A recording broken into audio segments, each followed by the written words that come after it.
Assalamualaikum warahmatullahi wabarakatuh. Perkenalkan, nama saya Nur Fadlia Sabuddin dengan NIM 200208500007. Di sini saya akan memaparkan studi kasus saya terkait kurangnya pemahaman terhadap guru bimbingan konseling mengakibatkan kurangnya guru bimbingan konseling di sekolah. Sebelum itu, saya ucapkan terima kasih kepada dosen pengampu mata kuliah profesi keguruan, Ibu Dr. Samsida MPD. Baiklah, tanpa membuang banyak waktu, kita akan masuk kepada materi. Pertama, yaitu latar belakang. Bimbingan konseling merupakan bantuan yang diberikan kepada peserta didik, baik individu atau kelompok, agar peserta didik dapat mandiri berkembang secara optimal dalam hubungan pribadi, sosial, belajar, karir, dan lewat berbagai layanan dan kegiatan pendukung atas dasar norma yang berlaku. Tujuan bimbingan konseling yaitu memberikan bantuan kepada siswa dan mengembangkan potensinya secara optimal.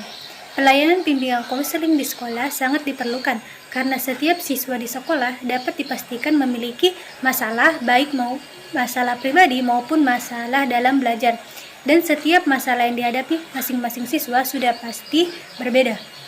Bimbingan dan konseling sesuai dengan Undang-Undang PP Nomor 28 Tahun 2009 dan 29 Tahun 1990 dan PP Nomor 72 Tahun 1991 pada dasarnya mengemukakan bahwa bimbingan merupakan bantuan yang diberikan kepada siswa dalam rangka upaya menemukan pribadi, mengenal lingkungan, dan merencanakan masa depan secara lebih spesifik.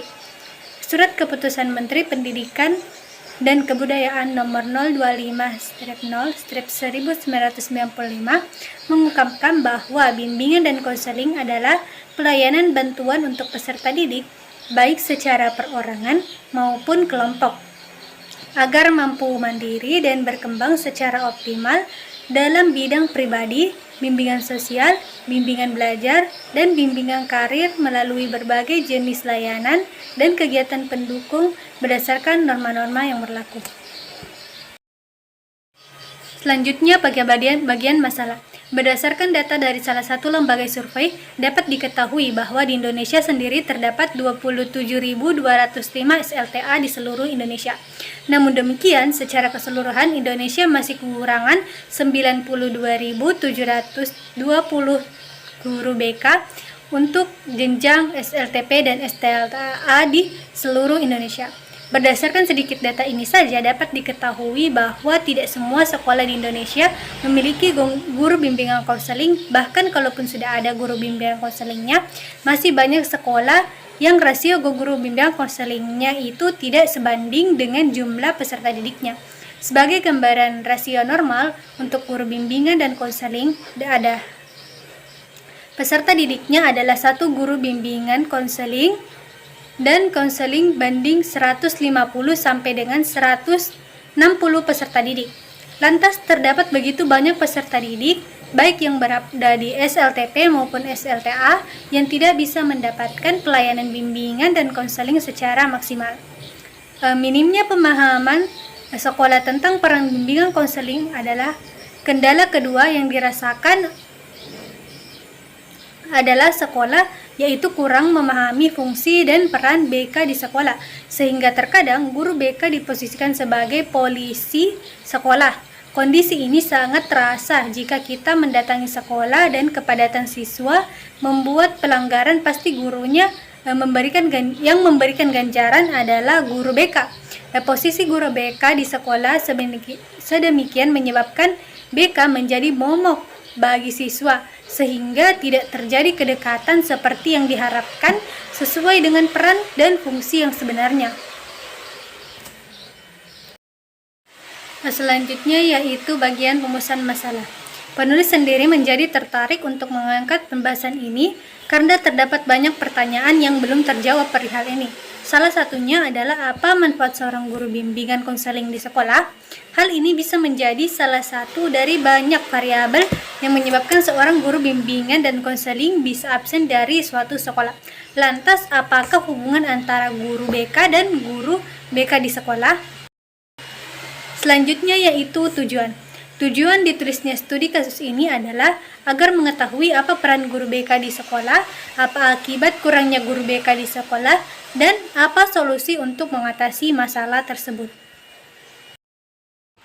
Selanjutnya adalah konsep dan teori terkait.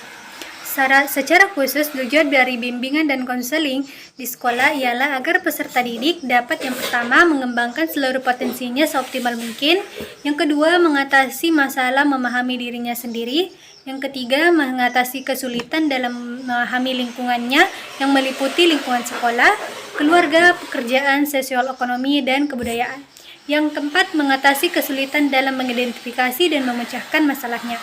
Dan yang kelima, mengatasi kesulitan dalam menyalurkan kemampuan, minat, dan bakatnya dalam bidang pendidikan dan pekerjaan. Lalu yang keenam, yaitu memperoleh bantuan secara tepat dari pihak di luar sekolah untuk mengatasi kesulitan-kesulitan yang tidak dapat dipecahkan di sekolah tersebut. Peran layanan bimbingan konseling berada dalam posisi kunci dalam sebuah lembaga pendidikan, yaitu institusi sekolah sebagai pendukung maju atau mundurnya mutu pendidikan. Peran bimbingan dan konseling dalam meningkatkan mutu pendidikan tidak hanya terbatas kepada bimbingan yang bersifat akademik, tetapi juga bimbingan pribadi, sosial, intelektual, dan pemberian nilai. Peran bimbingan dan konseling di dalam meningkatkan mutu pendidikan terletak pada bagaimana bimbingan dan konseling itu membangun manusia yang seutuhnya dari berbagai aspek yang ada di dalam diri peserta didik. Pendidikan bermutu bukanlah pendidikan yang hanya mentransformasikan ilmu pengetahuan dan teknologi saja, tetapi juga harus meningkatkan profesionalitas sistem manajemen di mana semua itu tidak hanya menyangkut aspek akademik tetapi juga aspek pribadi, sosial, kematangan intelektual, dan sistem nilai. Peran guru BK dalam keempat inilah yang menjadikan bimbingan konseling ikut berperan dalam meningkatkan mutu pendidikan. Guru bimbingan konseling di sekolah adalah konselor yang mendidik, bukan dianggap sebagai polisi sekolah atau momok yang ditakuti oleh siswa. Selain sebagai polisi sekolah, minimnya pemahaman sekolah terhadap peran dan fungsi BK mengakibatkan di banyaknya sekolah guru BK diserahi tugas tambahan. Padahal sekolah-sekolah tersebut memiliki jumlah guru BK tidak sebanding dengan jumlah siswanya. Guru BK diserahi tugas sebagai pembina pramuka, bendahara sekolah, pengelola kantin, dengan alasan guru BK tidak memiliki kerja secara administrasi maupun fungsional. Selanjutnya yaitu estimasi solusi. Mencermati dari beberapa kendala utama yang ditemukan terkini dalam pelaksanaan bimbingan konseling, maka saya menggagaskan beberapa solusi antara lain yang pertama, perlu dilakukan pencerahan tentang fungsi dan peran BK kepada pihak sekolah dan dalam kepala sekolah sebagai pemegang otoritas tertinggi di sekolah, agar tidak terjadi disfungsi BK.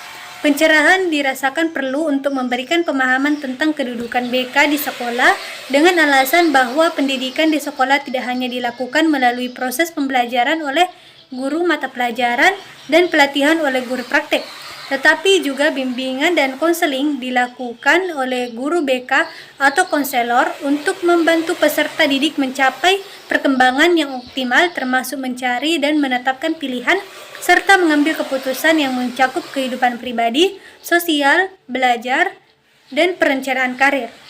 Yang kedua yaitu perlu adanya kajian, hubungan, dan subtema materi BK dengan mata pelajaran terkait, sehingga walaupun tidak tersedia waktu bimbingan materi BK, namun dapat diintegrasikan ke dalam materi mata pelajaran tertentu.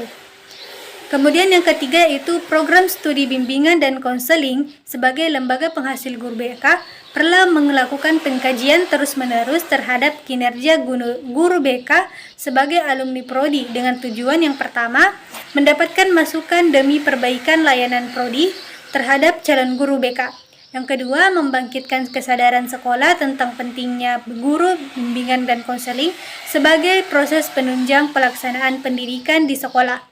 Karena program-program pendidikan dan konseling meliputi aspek-aspek tugas perkembangan individu, khususnya menyangkut wawasan kematangan pendidikan dan karir, kematangan personal dan emosional, serta kematangan sosial.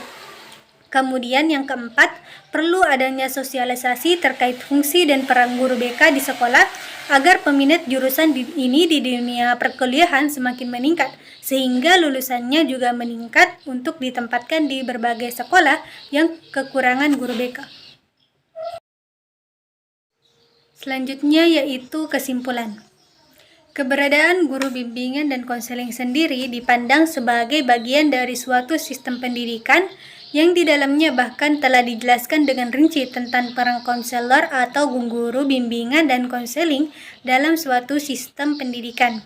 Dalam hal ini dikatakan bahwa guru bimbingan dan konseling memfasilitasi perkembangan peserta didik atau konseli untuk mencapai kemandirian dalam wujud kemampuan memahami diri dan lingkungan, menerima diri, mengarahkan diri, dan mengambil keputusan serta merealisasikan diri secara bertanggung jawab, sehingga tercapai kebahagiaan dan kesejahteraan dalam hidupnya.